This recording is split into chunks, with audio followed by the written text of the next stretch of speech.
Afrika vadtájainak szívében, a fák és sziklák árnyékában él egy ragadozó, amely oly rejtélyes, hogy kísértetnek is nevezték. Egy afrikai mondás szerint a leopárd sosem pihen szárazálmon. Egyesek szerint a legügyesebben lopakodó és leginkább alkalmazkodó képes nagymacska az afrikai leopárd.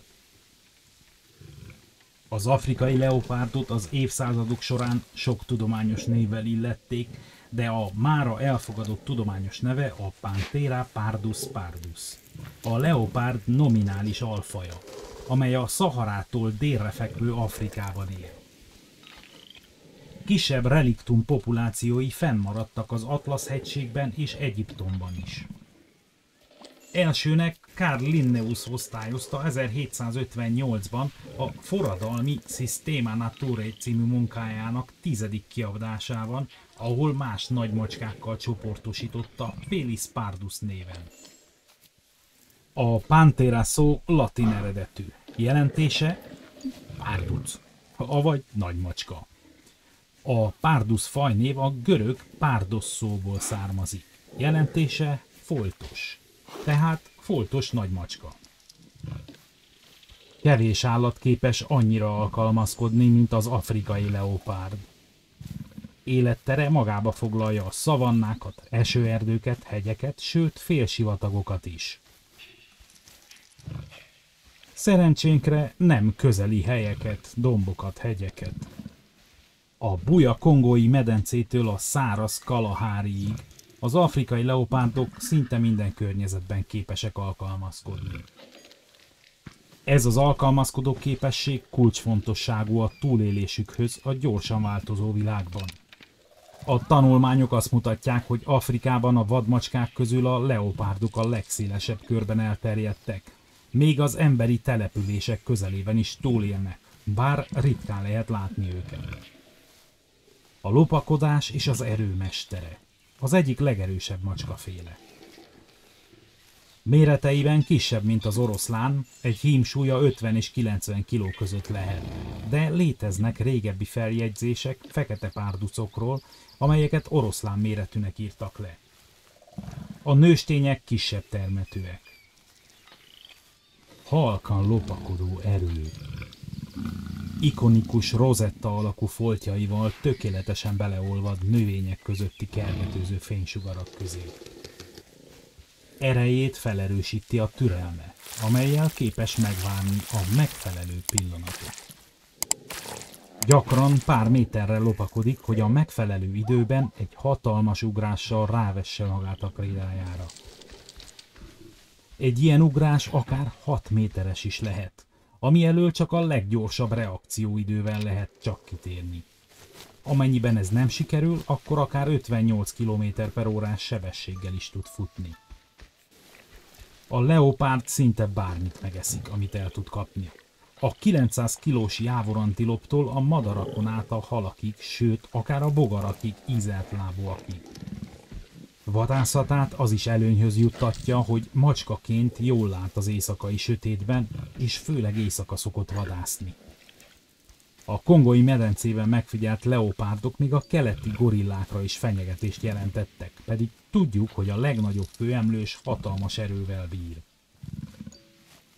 Hatalmas fenyegetést jelent az emberek számára is. Habár az afrikai leopárdokról ritkábban hallani, hogy emberre támadnak, Indiában viszont több leopárdról is léteznek feljegyzések, amelyek kifejezetten emberekre vadásztak. A fák otthonná, éléskamrává és menedékké válnak. Az afrikai leopárd kiváló mászó. Az ágakról figyeli a zsákmányt, az ágakra menekül, ha ellenségei kergetnék. A zsákmányát is felhurcolja a fára, és ez saját testsúlyának a kétszerese is lehet. Teszi ezt annak érdekében, hogy nyugodtan el tudja fogyasztani, hogy azt ne tudják elorozni más ragadozók. A nőstény leopárdok 1 és 3 kölyök között hoznak a világra. Életük első heteit odukban rejtve élik túl. A kölykök vakon születnek, és a túlélés nagy mértékben függ attól, hogy az anya képes-e megvédeni és táplálni őket. A mortalitás magas. A kölykök kevesebb, mint fele éli túl az első évet. Főleg olyan ragadozók miatt, mint az oroszlánok, hiénák, de akár más leopárdok miatt is. Azok, amelyek túlélik, az anya tanításainak köszönhetően felkészülnek, hogy ők legyenek a jövő magányos és lopakodó kísértetei az afrikai tájakon. Nem csak az oroszlánok és hiénák jelentenek veszélyt. Az igazi fenyegetés az emberi terjeszkedés és konfliktus. Konfliktus a terület miatt, konfliktus a házi állatok miatt, de konfliktus a prémvadászat és a trófeavadászat miatt is. Sok helyen az oroszlánokkal együtt mérgezik a leopárdokat, a hiénákat és más ragadozókat, és nem ritkák azok az esetek sem, amikor olyanok folyamodnak mérgezéshez, akik illegálisan természetvédelmi területen legeltetik a szarvasmarháikat. Pedig a leopárdok kulcsfontosságú ragadozók a természet rendjében. Szerepük létfontosságú az ökoszisztéma egyensúlyának fenntartásában. A Természetvédelmi Világszövetség a leopárdot, mint a fajt egészében, alfaj nélkül a veszélyeztetett kategóriába sorolja, és néhány afrikai országban tiltott a vadászata. Ugyanakkor szerepel a CITES egyes függelékében is, amely tilt mindenféle nemzetközi kereskedelmet. A teljes leopárd populációt nagyjából 12 és 14 ezerre becsülik. De egyes alfajok nagyobb veszélyben vannak, mint mások, mint például a világ legritkább nagymacskája, az általam is bemutatott amuri leopárd. Évszázadok óta a leopárd az erő, a misztikum és Afrika szelidíthetetlen szellemének szimbóluma. Természetvédők és közösségek együtt dolgoznak ezen csendes vadászok megóvásáért. Árnyak ők az alkonyatban, suttogások magas fűben. A túlélés, a szépség és az erő mesterei. Ez az afrikai leopárd. Örökké vad, örökké szelidítetlen.